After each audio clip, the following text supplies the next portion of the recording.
uns von hier aus auf nach Bickendorf zum Bickendorfer Bütchen.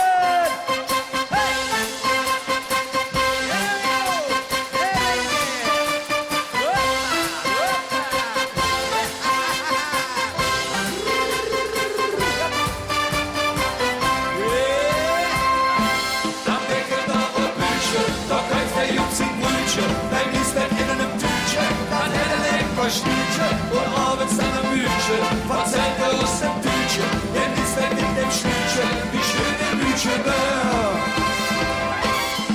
Jeden Tag räumt der Jung auf und alle Tumpflug, denn der Jung ist 10 Jahre schon hier.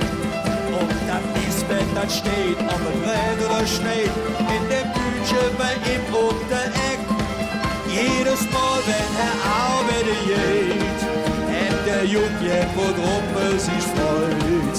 Und dann stellt er sich für, ach wie schön das doch kümmert Lisbeth im Abend zu mir. Am Bickendorfer Bütchen, da läuft der Junge sich Brütchen. Wenn Lisbeth in einem Tütchen, dann hätte er lecker Stütchen. Und abends dann am Bütchen, verzählt er aus dem Tütchen. Der Lisbeth mit dem Stütchen, wie schön ihr Bütchen war. Am Bickendorfer Bütchen, da kauft der Jungs ein Brötchen, ein Lisbeth in einem Bütchen, das hätte lecker Stütchen am Bütchen, das ist. Jede Nacht räumt der Jung von der Wurst und er zuckt von einem Julasch mit Öhnliche drin. Zur Brode vom Bett und von Himmel und Erd, denn er kann bald kein Brötchen wie sind. Wenn das ist dann im Raum für ihn steht, der ihm endlich die Wahrheit erzählt.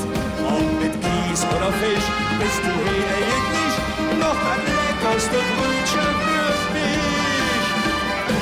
Am Bickendorfer Bütchen, da bringt der Jungs ein Brötchen, wenn ich's weg in dem Tütchen, das hätte lecker Stütchen und abends dann ein Bütchen, verzählt er aus dem Tütchen, der Lisbeth mit dem Stütchen, wie schön der Bütchen wird. Und jetzt so rum, ja!